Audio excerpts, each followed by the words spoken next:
What's up, guys? Welcome to the channel. This is going to be a video basically over choosing an actual tactical, technical level 5 top and bottom. So basically what the level 5 is your soft shells in the PCU layering system. So a soft shell is anything that is a shell that will resist moisture. It'll retain some heat, but it's not waterproof like an actual Gore-Tex kind of coat or Gore-Tex layer. It's not gonna completely have water run off of it, but it will resist like light showers, stuff like that. But this allows you to breathe through it. So these are actually breathable, whereas a level 6 layer typically isn't.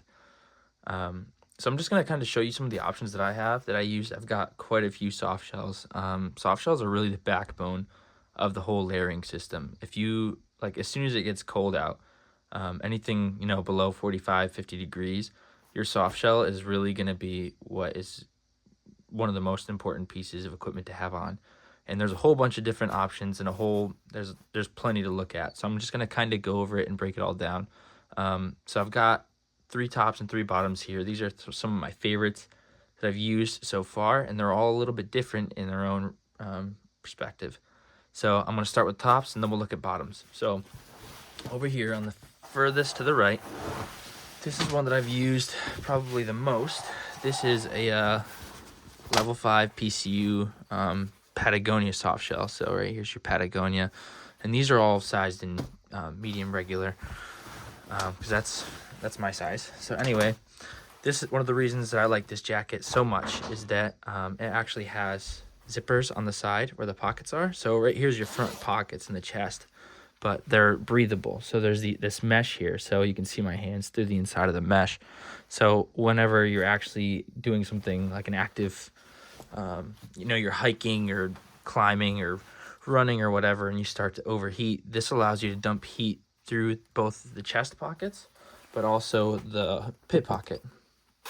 So having these mechanical venting options, these zips here and there, it's really important, because if you start out and you're nice and you have like a really good temperature, and as you're climbing a mountain or the day goes on, it starts to get dark out, the temperatures drop, or the temperatures change throughout the day. Being able to kind of balance and mitigate how your body reacts to those temperature changes with these vents is big. So these are nice because if you're wearing an actual plate carrier armor, these are going to be on the very edge of the body armor, so you'll still get venting through the side of the plate bags right here and over here.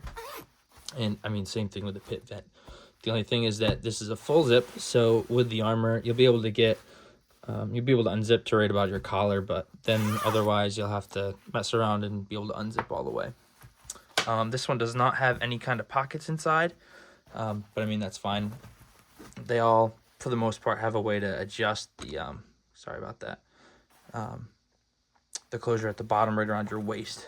And this one also has a packable hood and pockets on the sleeves right here. So this one you can carry some stuff with, because it's got sleeve pockets, chest pockets, but also it's very easily to scale up and down. It's got a hood that can be stowed in the collar, and it's got shot cord in the hood so you can cinch it down.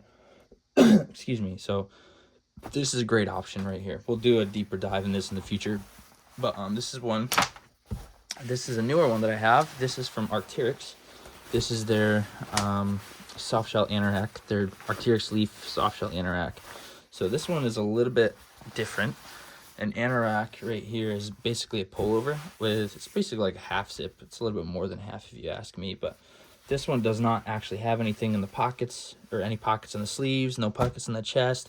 There's no vents or anything, but this is a great option if you're not doing anything super strenuous. So this is more designed for if you're an operator, or you're just wearing armor for a couple hours, or going out on a certain not easier patrol, but a patrol in a town or something like that, where you're not dealing with harsh elements as out in the wilderness. This is more of a wilderness soft shell. This is more of a I guess maybe the word is technical soft shell. This one doesn't have the ability to scale up or down as much as the other one does.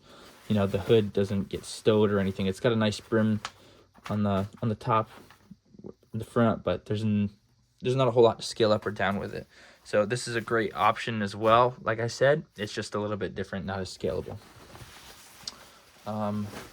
This other third option that I have for you guys to see, this is technically this is a wind shirt, but this is the, one second here, for spear wind cheater. So technically they would say that this is a level 4, a wind jacket, but this is more of a soft shell. The material works the same as a regular soft shell does.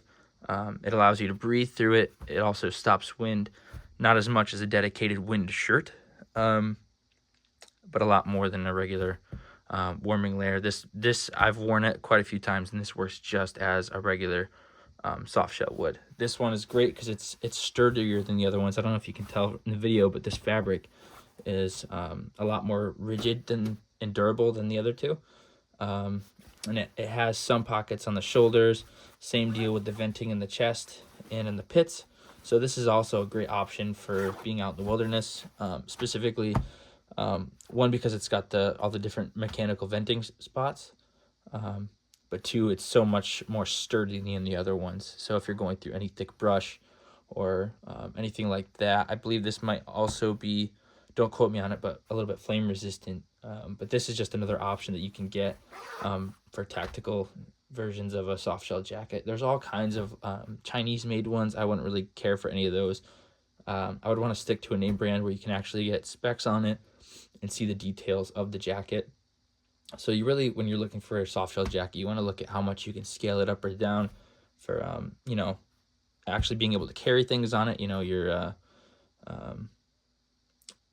whatever equipment you want to have on your body at all times, you know, compass, lighter, things like that, that you can't really just put somewhere in your pack, that you want to have on your body. You know, your first line gear, that's what I was looking for. Your first line gear can fit on this, whereas on your Arc'teryx one, it cannot. So anyways, soft shell jacket. So you're looking for scalability for these things, breathability, water resistance, and all of that. This is my first option in the pants, you know, the bottoms. This is going to be the Beyond level 5 soft shell pant. And this is a little bit different than the other ones. Not that it's a bottom instead of a top, but this one is actually lined. So with jackets as well, you can get lined. You can see how it has fleece inside, lined soft shells. So these fleece lined ones will take you down a lot further in temperature than the non-fleece lined ones. However, you'll sweat more, and then as soon as you're overheating, you can't get away with, or you can't get rid of the heat as easily. These are nice because when it's really, really cold, I've used these when it's 20 degrees below with a pair of level 2, you know, grid fleece pants underneath, and I was totally fine. Didn't need snow pants or anything, just these pants with some grid fleece, and you're golden. They have nice suspenders so that if you don't want to run a belt, you don't have to. A lot of PCU pants do. There's your suspender attachments. Most of them have loops in the front and in the back, just like this, and these will just throw over. Sorry, I got the suspenders going over the leg here.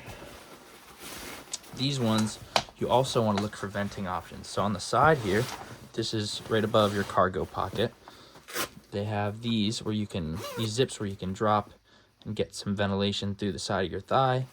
And the pockets are just fleece lined, so these are hand warming pockets, but you won't dump as much heat through here.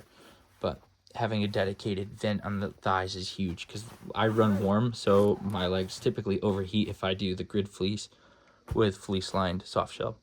But most of the time, the military versions of the level 5 soft shell will have cargo pockets. So these ones have a nice, good, thick, insulated pocket on them.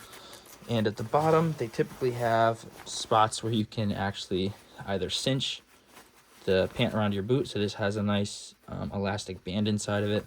And they also have zips on the side. So it's easier to take your boots on, put the pants on, all that stuff with these zips.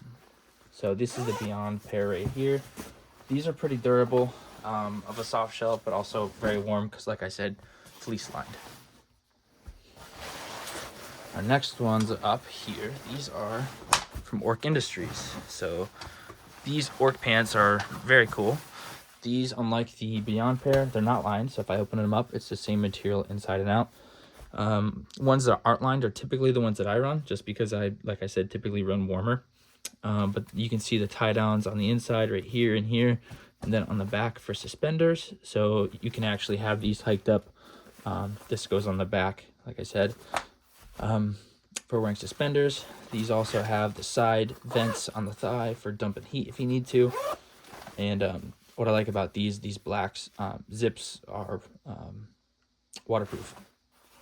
But also, you've got on the side nice cargo pockets with grommets for draining water.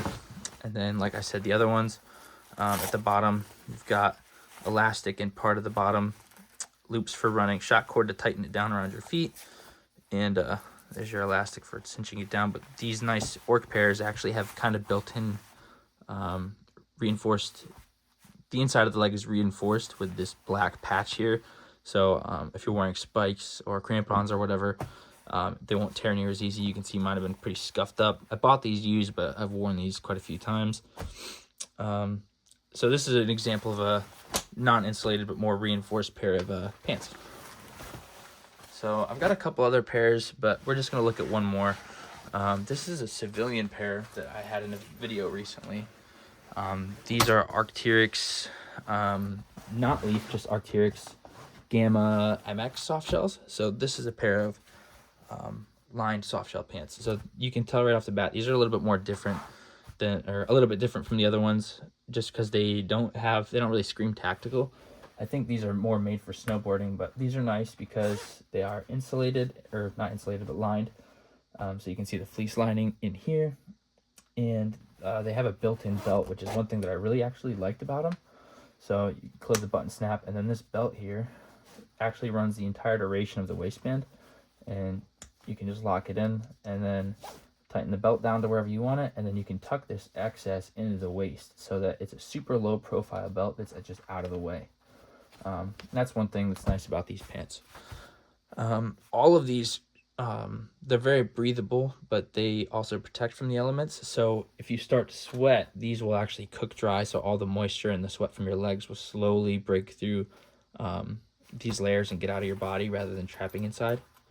But anyway, the left side pocket right here is just a regular zippable one. The one on the other side over here is actually Velcro, which I thought was funny that it's two different types of pocket, but yeah.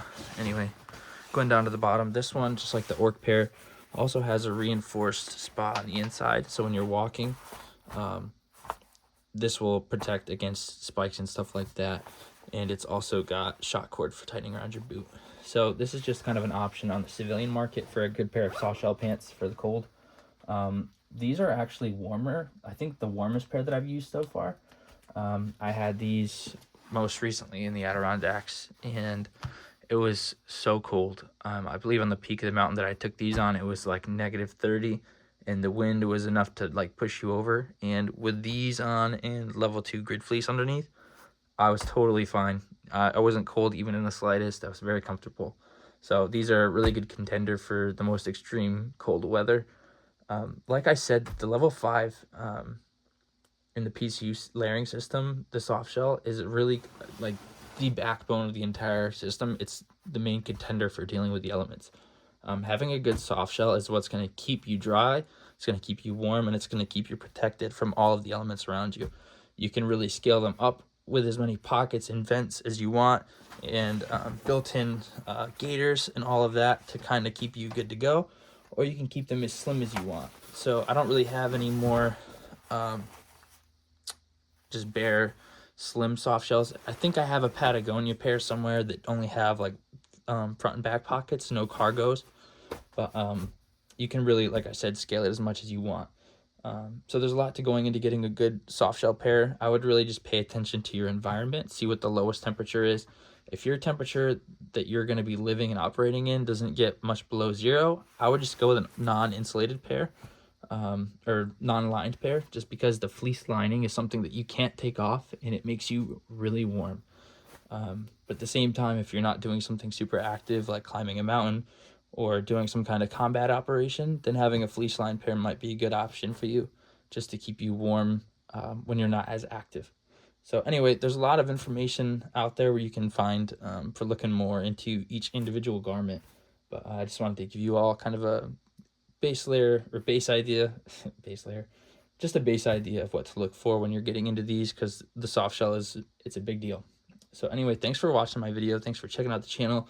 Let me know what you guys think about these, if you got any experiences with any of them, and which ones you like and don't like. My personal favorite, I think, is probably the Orc pants paired with the Patagonia top.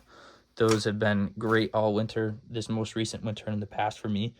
So, but they're all great garments. So anyway, leave a like, comment, subscribe, all that good stuff, and thanks for checking out the video.